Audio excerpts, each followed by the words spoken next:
using my power to rise stronger after each fall, overcoming all obstacles and taking one step after the other to reach my goals, choosing to grow, change, and write my own story with the help of those that walk on the same path. This is resilience in action.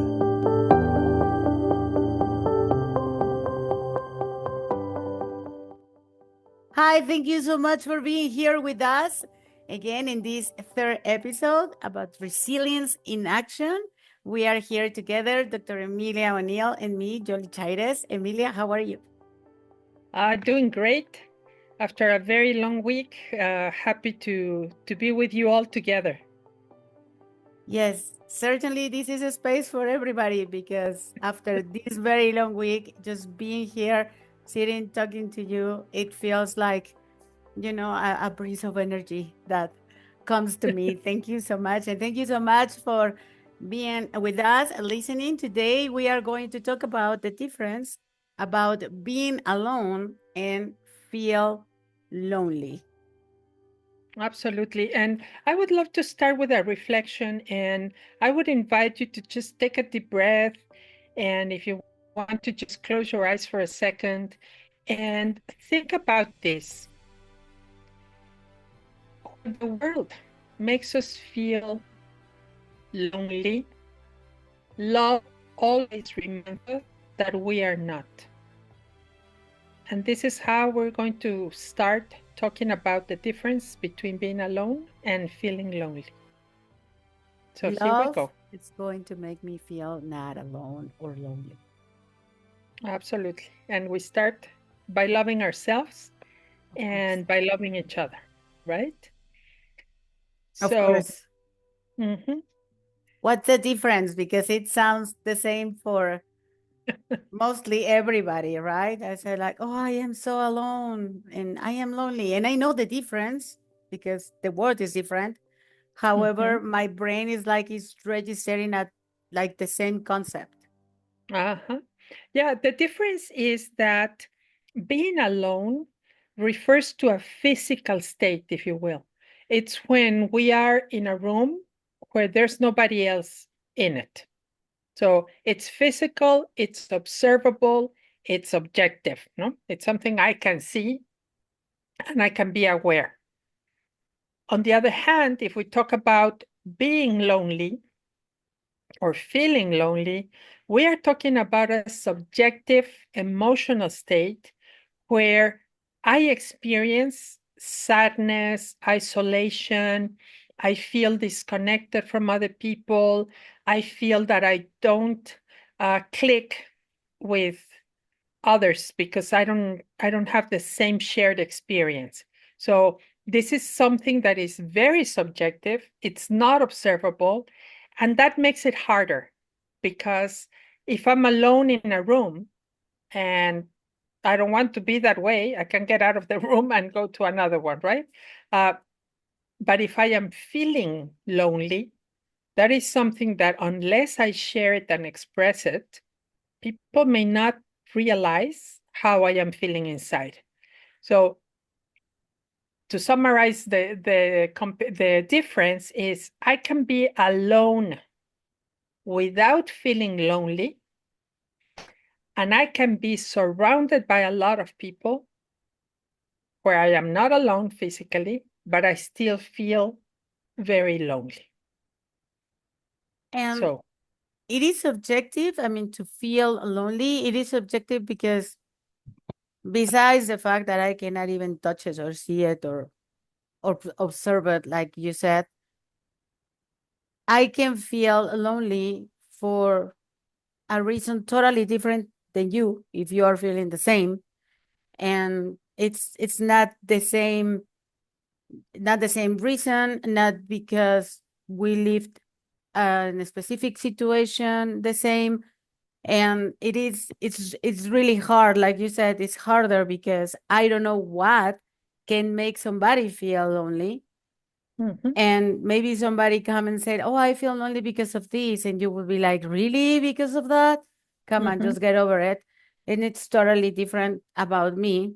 Like later on I can start to feel lonely and the other person is going to say like, really, because of that, right? So What Yes. makes me feel lonely? Well, first of all, it's important to share with you, and we have said it in different programs, that nowadays, Generation X, millennials, are considered the generations that are the most communicated or connected via social media, but they are also the ones that feel the loneliest. And for me, this is something of concern. People that are older, for example, that did not have this ability to communicate through social media, learned that we need to be physically connected, that need to be on the phone, that we need to come out and have coffee and share a meal. So this is becoming a mental health problem. So when you talk about what makes you feel lonely and what makes me feel lonely, we find different factors, no? Different projects, research tells us, for example, that when we feel lonely, we can experience, and remember, this is a perceived feeling, okay? My lifespan can get shorter. This happens a lot with the elderly, for example, that have lost their spouses, that live by themselves and have no connection with others. They live shorter lives. We have a higher sensitivity to stress. And of course, the more stress we have, the more prone we are to get sick, not to get colds, to start experiencing depression.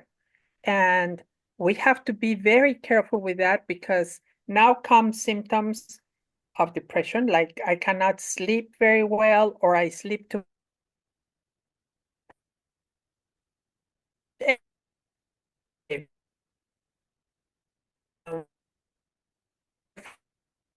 and I cannot learn, and I cannot really be present at work. I am so sorry. I am going to have to ask you to repeat that because the signal was not really great and you were frozen. I'm sorry. Yes, well, technology, guys. So we were saying that this feeling lonely can bring us symptoms and that are very similar or that are symptoms of depression. So I can go to either extreme of sleeping too much, sleeping too little, eating too much, not eating enough, and I start experiencing a lack of concentration. I cannot learn well. My performance goes down at work, in school, and I start isolating myself more and more. So instead of saying, hey, I'm feeling this, I need to go out and connect, we isolate more. We feel more lonely each time. No? And when we do this, you were asking me what makes me feel lonely. We have different factors. No, one is I am in a new place, for example, a new environment. I have a new job. I started in a new school. I am at a big event. No, I was sharing before that I am an introvert. No, so for me, it's very hard sometimes to walk into a party. I suffer, no, I start sweating. So if I'm not aware and if I don't pay attention, I forget that my strength is being one-on-one. So if I give in to my fear or my shyness, I will go to a corner and start isolating. But if I think and say, okay, I'm going to talk to that person because he or she looks friendly, I can deal with it. So being new, another factor is feeling different, no? Where that's something that we all feel at some point or another, no? If we have interests that are not very common, I love poetry. I used to do mountain climbing, and those were not things that that many people were interested in, no? So that sometimes makes us feel weird and different. And again, if I don't pay attention and say, okay, maybe there's a group that likes poetry, and maybe there's a club where I can go rock climbing, I start isolating myself, no? So another important factor. Yes. No, yeah, there are many differences, and you were talking just now about the elderly, how people is not connected like us, and it's really hard. Even I don't know. I think a lot of you can relate with me when I say like it took me long time to teach my mom how to send a text. WhatsApp Mhm. was not invented at that time, but just to send a text, it was really hard for her. Now she's more connected. She got used to it. However, it was really hard, and there are people that cannot be there. And when they lost somebody, the grief, and not only for an elderly, for Mhm. everybody. And Mhm. I just want to mention, and this is a huge parenthesis, and I'm so sorry, but just yesterday, I started to watch this new series in Netflix. Ted Danson is in it, and well, he's elderly. He doesn't look that much, but he is elderly. And the show's name is The Man in the Inside, and it is a guy who lost his wife, and she had Alzheimer's, so she was suffering, isolated a lot, even from his daughter. And she asked him, please begged him to get a project because he was a professor before and he likes to do things. So just find something. And there is an ad for a, for a private detective that it's looking for this person to be inside of the nursing home. Mhm. I am not going to do more, but if you watch it, I was thinking I was watching it and I was like, that is resilience in action. Seriously, I was thinking that because just the fact to move from one place to another and sometimes just physically and have contact with people make us focus in something else. Uh-huh. This character has a motivation. He was working for this detective and he had to know the people and actually talk to them and learn about their lives. And we were talking earlier, Emilia and I, about these things that we love and we like, and if we continue trying to do it, like you said, if I find a club, something, doing something that I really like with people that actually likes that also, I am going to find that thing that is going to help me not to feel lonely, but actually not being alone because I am not isolated. And Mhm. a lot of times we isolate by choice, Mhm. and that is also something that can affect us and charge us with a huge bill, right? There are a lot of costs when I isolate. Yeah. And I think what you're saying is, and I go back to where you started this conversation or sharing this with us. It's it's that isolation, it's the loss of someone we love, the loss of a pet, the loss of a friend, of a spouse, where we feel that they were either our whole world. This happens a lot in couples, especially if they're older. And the loss of a pet who is a beautiful companion, no, can really affect us. So it's learning that we can, because we have the right to our feelings and we have the right to feel isolated and sad and lonely, but also we have to give ourselves permission to go through the grieving process and understand that that person that we lost would have liked us to continue, no? And that if we are left here, as Viktor Frankl says, we have a purpose in life. So it's saying, I'm here for a reason and I'm going to find it, no? And when we talk about resilience, when we talk about things we can do to not feel lonely, that's one of them. It's saying, find a purpose in your life. Remember who you were before, what you used to do that brought you joy, and find your passion. Sometimes we forget what our passion was because we got busy with family, with work, with school, and we started not doing those things. And they can be very simple things like enjoying a cup of coffee with a certain creamer in the morning, or coming home and as I was sharing with someone, we had such a crazy week. And yesterday we were supposed to be recording our show, and a crisis came up and a lot of things happened. And I was so exhausted by the time I got home that when you're that tired that you feel like crying, it's like, I'm so tired. I know the feeling. I said, you know what? I am going to take a hot shower. And then I had some hot cocoa, and I just sat down and enjoyed it. I couldn't talk to my husband. It was very late. Um, but I said, this is a time for me to be with me, to reflect on what I learned today, to be grateful for the teamwork I experienced, to be grateful that I had the strength and the experience to deal with the crisis, and that we were able to work as a team. So it's a choice we make every single day. When we feel different, when we feel isolated, when we feel that we cannot trust people because we have had some trauma in the past, we have been betrayed, or our heart has been broken. Those are the moments, and resilience comes from that learning, from those painful moments where we make a choice and we say, I'm going to move forward, and I am going to continue to choose to connect with other people. Even if my heart was broken, even if it didn't work out, remember, the worst thing that can happen, as my grandfather would say, is that it doesn't work out. He used to say, you already have your no, now go for the yes.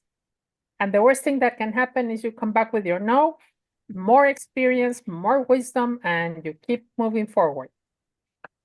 And when we feel really bad and lonely, if we are in a very bad position or situation in our life, sometimes even to think about moving forward can feel like overwhelmed. So Overwhelming. Yes. it's not, yes, and it's not even what we have to think in the beginning, if it is too much just to think in moving forward, because if you are grieving, that means like to leave the person behind that you lost, and sometimes that's too much, and it's okay.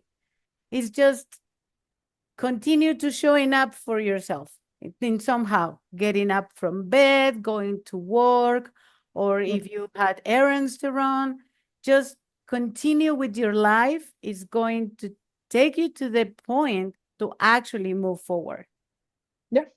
And remember that it's hard when we're feeling lonely, because we are experiencing those symptoms that can lead to depression. Yeah. So pay attention, no? If we are grieving, we are experiencing symptoms of sadness and depression. So the more we choose to stay in that state of loneliness, the harder it will be.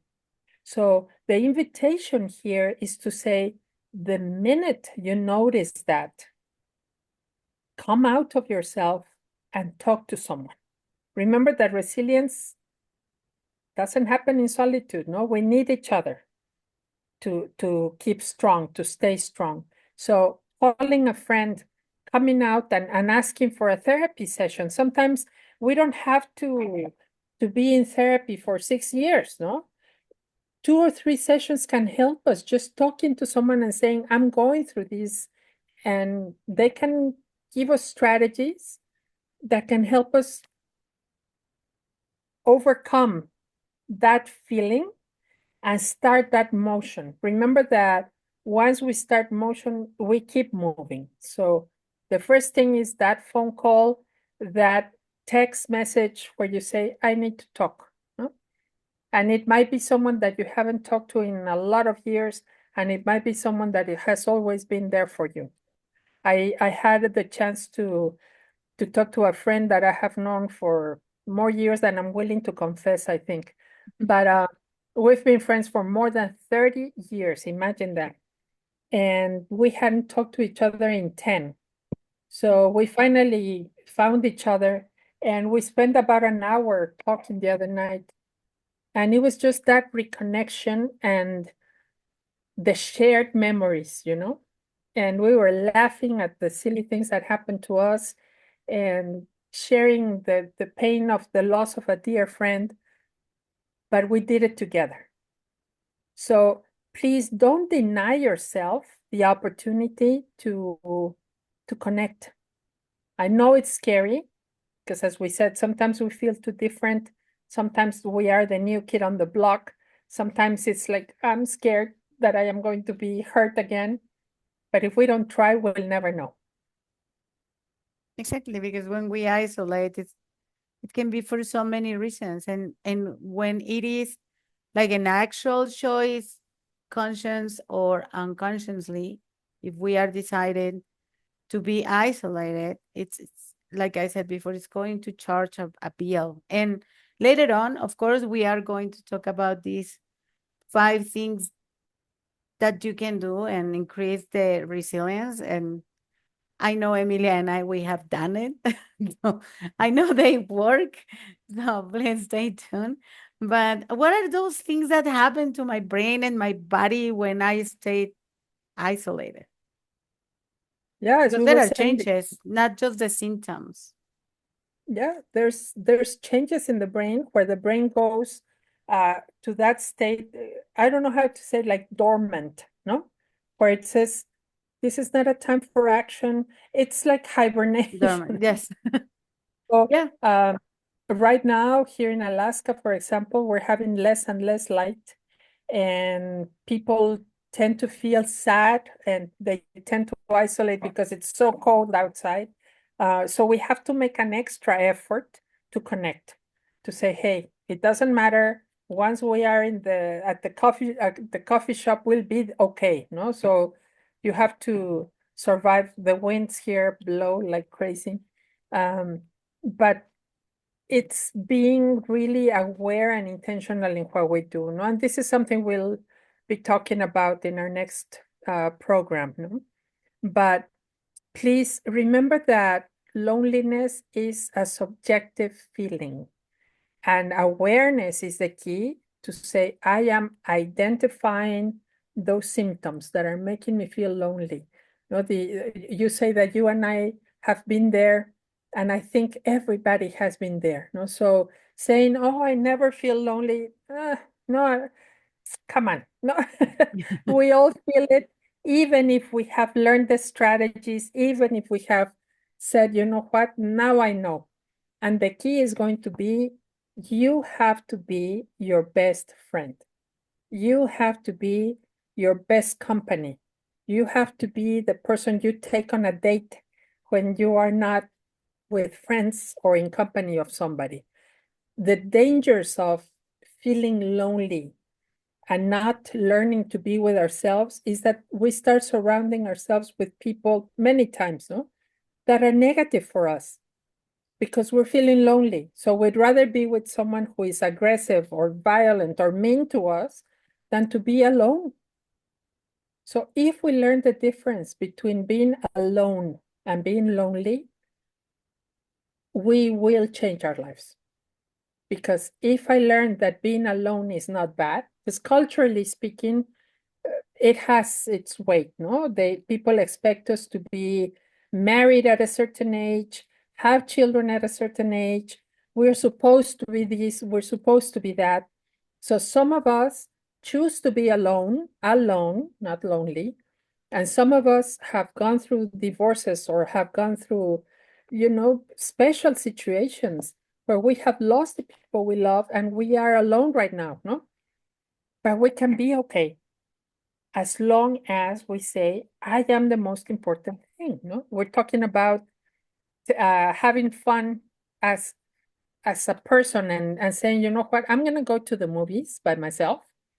I'm gonna take myself to that restaurant that I love because right now my husband is not with me. And right now I don't have my friends with me, but I still want to enjoy a time like that, no? So why not? Go do it. You deserve it. And you can be your best friend. Yeah, but that's the other side of the coin because we were talking about when you isolate by choice, But then by choice, I go and try to connect or try to stay connected with people that is not good for us, just to not being alone or not doing things alone. And that's really hard, like to get to that place.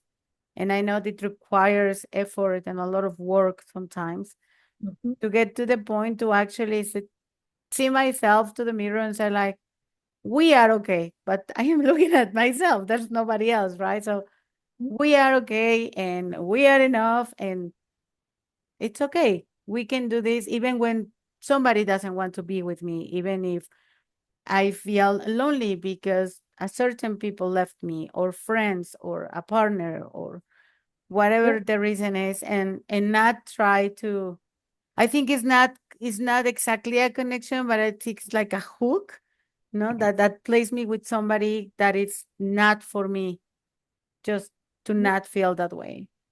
And we were saying before, and I thought that was really important. No, sometimes we were saying some of the factors that makes us feel lonely is feeling different, no? And we were saying, yes, we are different. Let's say we have interests that are not very common, and we come to a place where we feel that we don't belong, and we're trying to belong in one way or another, and we have to learn that this is not the right place for this. And I can find in a different place people that are just like me. Like I was saying, I love poetry and I have friends who love poetry. So we get together, we exchange books, we send poems to each other.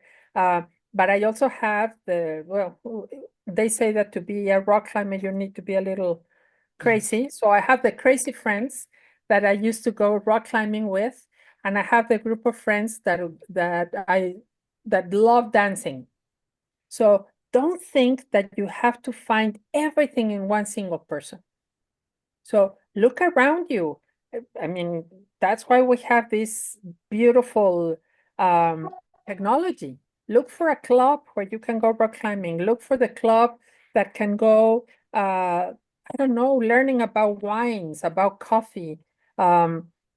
Find your interests and join the people that are like you in that particular thing. So don't expect one person to feel all your interest and to feel everything you like. So look around you, but first look inside. So who are you today? What things do you like? What things bring you joy? What things make you happy? Because once I am clear about that, you were saying before, sometimes when we break up and somebody breaks our hearts, at the end we are so tired and we say, I don't know what I want, but I really know what I don't want, no? So that's a good place to start, because Totally. we now know the red flags, no? And we said, no, I don't feel comfortable here. Get out and keep looking for people that do share your values, your interests, but don't let fear be in charge. I love that. I love to say, we need to walk with fear in one hand and love in the other. That's the way to go. I'm not telling you, don't be afraid. That would be ridiculous. We all feel afraid in new situations or nervous or anxious. But know that love will keep you strong. And know that there's always somebody that is willing to listen to you. We are two people that are willing to listen to you all the time. Of course. And to start, we have to be willing to do that, to go and find, I don't know, that class that I was thinking on taking 10 years ago and I didn't do it. And I really love to do that. And it is to be willing to be actually there for myself. And I can assure you that you are going to find your tribe if you do that, because it's just to follow your heart and your motivation and what makes you I don't know, like fulfilled, and not just with this success in work or all these things. It's like food for your spirit, your soul, whichever you like to see it. But it's a food that I cannot get in the fridge, but it's going to actually feed me with something really, really rewarding. And if I find that place, I am going to find people that actually are in that sense like me, because they are there because of the same, right? And And yeah, and remember, we are not saying that you're going to take these steps that we're telling you right now and you're going to succeed in your first attempt. We all fail. We all have times where you say, I thought this was the right person and it isn't. I thought this was the love of my life and it's not. And I think that I was sharing with someone this show where father is telling his daughter that the new boyfriend she has is not going to be the one. I said, oh no, definitely the one. I want to spend the rest of my life with him. He loves me. He said, I'm not sure, but if indeed he's not the one, don't worry about it. I'm here for you. No? So sure enough, no, the guy does something stupid, breaks her heart. She comes back crying days later. And she asks Dad, no, like, Dad, why are you always right? And he said, well, because I spent many years not being right and making mistakes. And the next thing that I love, he says, but I learned from my mistakes, and that made me wiser and stronger. So that's resilience in action, no? It's go for it and pay attention and say hello to a new person in your classroom, in your office. Maybe you go to the supermarket, to a coffee shop, smile, no? Be friendly, be careful, but be friendly. yeah, you don't have to make friends like the first day that you decided to go out of the world, right? It's just little by little, step by step. A smile is fine. If you don't want to talk to anybody the first day, it's totally fine. But it's just like you said, just to start the motion of something and start this process and willingness to do things differently. And I know that can be really hard. Like Emilia said, we'd never write. I could write a book, no, a series of books to tell you what not to do in life. And I will be very right about that. But I think that's just life experience, right? And it's what we makes us whatever we are, and we are doing the things that we're doing because all that experience and one event, something that can change our life, can put us in this place that we feel not part of the world anymore. But so you know that you can actually be out of there, right? And remember, friends, that we are all process. We are all constantly changing, constantly learning. We need to not forget that the world is full of interesting and enjoyable things to do.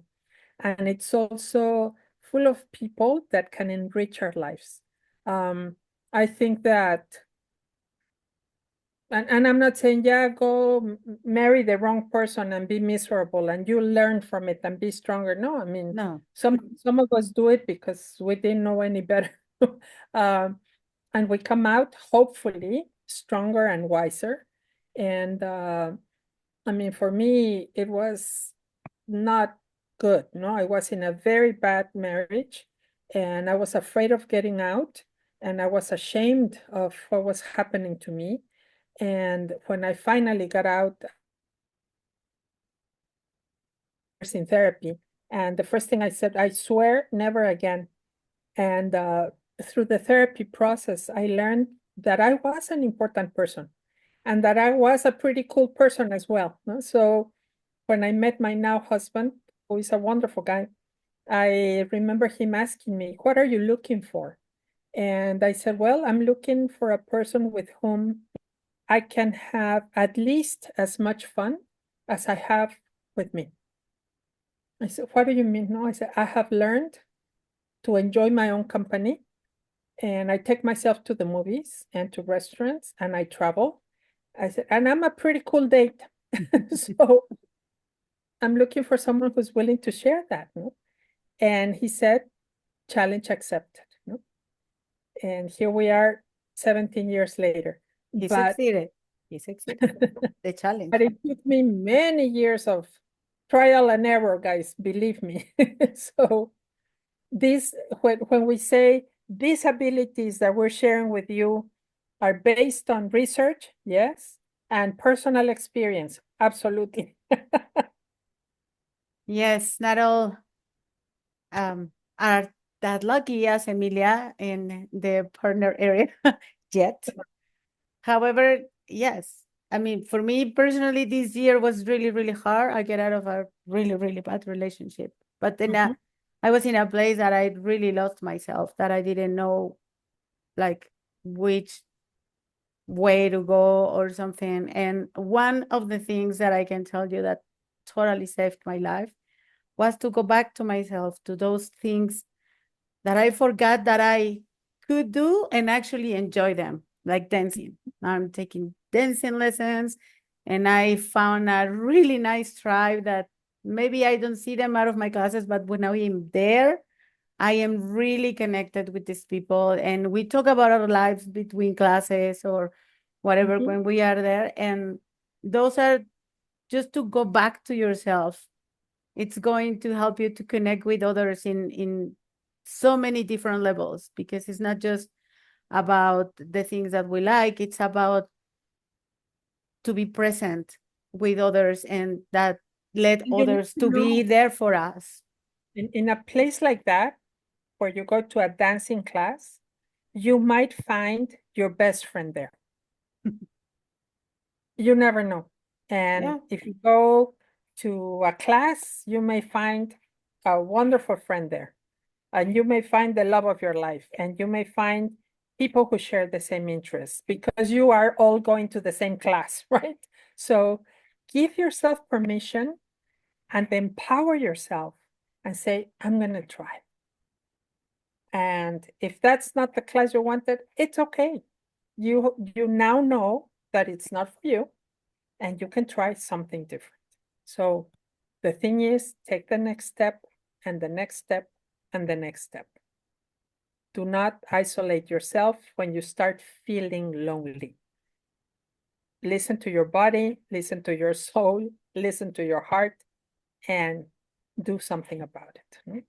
And also, on the other hand, not to force ourselves to stay in a place that we are not happy. Like Emilia said before, like if you are in a job that you feel that you totally don't belong, or the career that you are studying is not what you thought.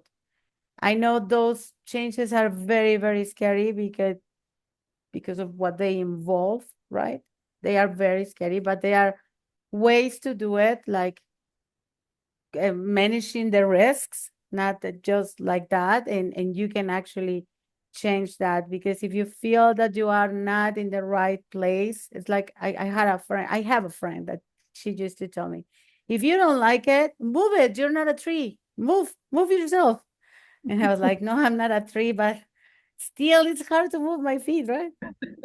But we can do it. I mean, with help, connecting with others, going to therapy, just find what is right and works for you. That's the thing. What works for you? Absolutely. And Yes. also, there are another things that we can talk about, like skills to increase our resilience. Mhm. Yeah. That are different from what we just told you, of course. And I think they move around the same thing we have been discussing today. No, if we had to talk about the 5 abilities that can enhance our resilience and that can help us deal with this feeling of loneliness, remember, we can reframe. That's how we call it in therapy, or we can resignify what we are experiencing and thinking. We can say, I am feeling so lonely and I am feeling so bad because I'm all by myself. Or I can think, you know what, after a very, very busy day, I am exhausted. And even if my husband is not with me tonight, I know he's with me. And I can take this time to relax. As I was telling you, just take a hot shower and have some cocoa, put on my pajamas, just be alone, but be with me. And use this time to reflect and say, what did I learn today? What am I grateful for? No, which is something that would be our second ability of the day. No, so we are reframing, and the second one is through this reflection, where I can be journaling. Remember, you can have your notes and say, I am grateful for this. I learned this part. I am grateful that I was not in danger. I am grateful that I was able to handle a crisis. I am grateful that my children are okay. So no matter how bad the day went or the week went or life is going, if you take the time to reflect and reframe, you can also make your experience something significant where you learn, you grow, and you become stronger. So don't forget, I know that I keep talking about gratitude and I keep talking about reflection, but those two are key for us to move forward, to be wiser, to be stronger. Yeah, exactly. It's just to find that time, me time. I like to have those a lot. The me time, and you can find whatever you want. It's at home or someplace else, but that it's just for you, especially when you had a very bad day, or at least very busy or hard day. Like we had a really strange week, and it like you and I are synchronized somehow, because we were not talking and we were like all over here, both of us. Yeah, we were synchronized, I think. But that was it, no? To find your time to be with yourself and your me time, whatever makes you feel better. Like and this meditate. I'm sorry, I interrupted you again. No, it's fine. It's also talking about how this me time is an opportunity to reconnect with those things that bring me joy. So we're not only giving a new significance or a new meaning to what's happening to me, but I am also sitting down and reflecting on what makes me happy, what brings me joy. I know it sounds like a big cliche, but this is something I discuss a lot with parents, for example, no, with moms, where I say, hey, what do you like to eat? And they look at me like, I don't know, I just eat whatever the kids leave on their plates, no? So it's taking the time to say, but what do I enjoy?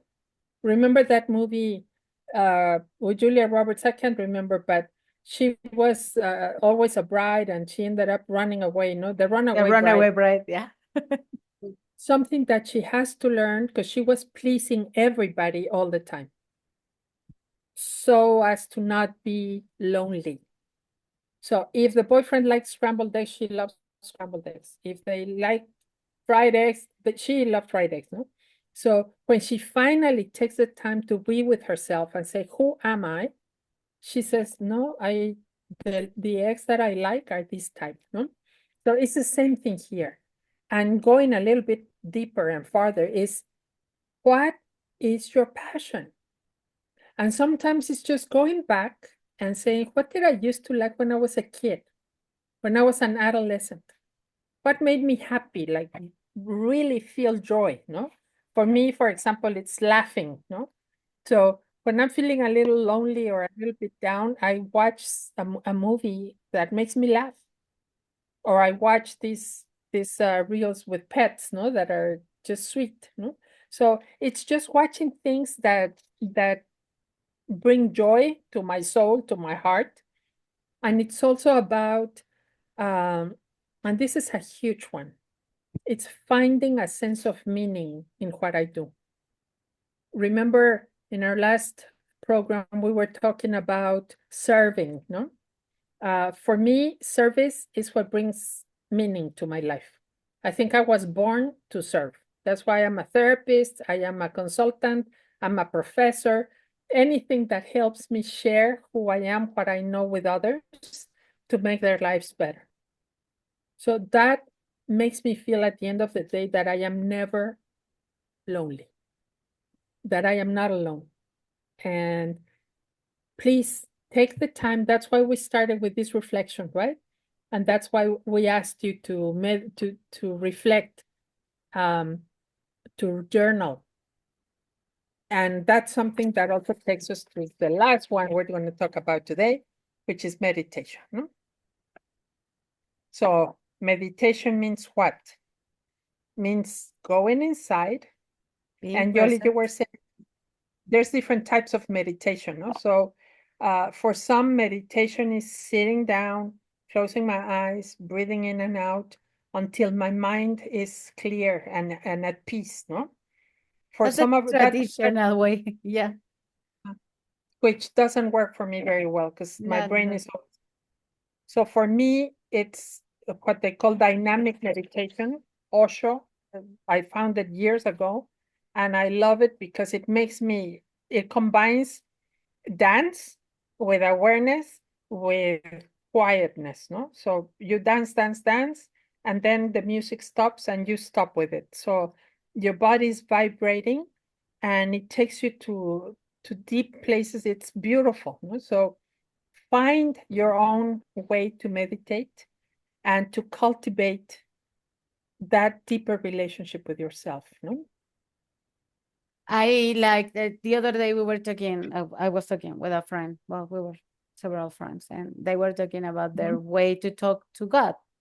I mean, whoever they believe in, but this superior power. And one of them and me, we said the same. I don't sit to talk to him. I go out for a walk and talk to God.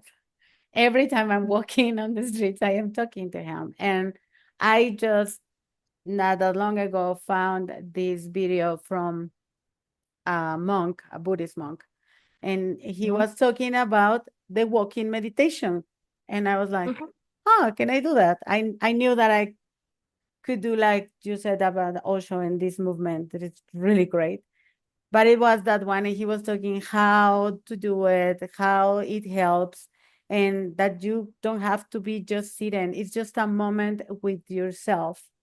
And I am glad that now they are telling us all the ways that we can do this, because in the beginning it was just this picture about somebody so zen, so calm, with a beautiful sunset, and that seriously was very hard for me. I mean, I could do it, but it was very, very hard for me, and I rather to do the other one, the motion one or the movement one, than the other. So there is a walking meditation. There are several ways to meditate with somebody guiding you, with the voice of somebody, with music, etc. But that's a practice that I have learned, and I was really, really reluctant to do it years ago. But I could find something really special inside of me with that.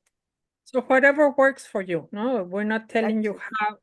I mean, we're telling you how to avoid this subjective feeling of loneliness, but we each find our own road, our own path. No, so if we have to summarize, remember, reframe or resignify your situation, practice gratitude, meditate, find the things that bring you joy, and find a sense of meaning in what you do.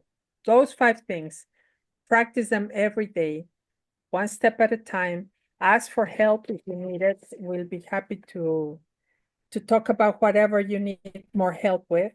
And of course, next time we will be talking about something that is very closely associated with this, that is living with intention, because that means single thing I do, I'm present. I'm present in my life.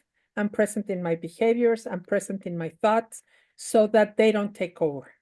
Because loneliness can sneak in, no, if we're not paying attention. So totally. Live with intention for me sounds like living on purpose, but we are going to talk way more about that on our next episode. And I am really thankful that you were here with us today. And remember that if you resonate, if you think that somebody can be benefit of whatever we said today, just please share it with somebody who actually need it. If you want to tell us something, please, the comments are open for you all the time. Like Emilia said, if you have questions or if you don't know how to do something, or if you want to find some help, we are going to do our best to give you that, to answer all those questions. So, Yeah, and share it. let's close our session today, our show or our program, with this thought I found by Robin Williams. He says, I used to think the worst thing in life was to end up all alone. It is not. The worst thing in life is ending up with people who make you feel alone. So please, my invitation is look around you and see if you have the chance to share your smile, your bread, or your prayer. That will take care of all the feelings of loneliness. Mhm. Thank you. I like that one. I will sleep on it. Thank you so much, everybody. Remember, one episode every week, and you can find everything on our channels, our social media. Please stay connected, because this is about you and this is your story, your history, and you can choose how to write it. Thank you. Thank you, Emilia. Thank you. Stronger together. Good night.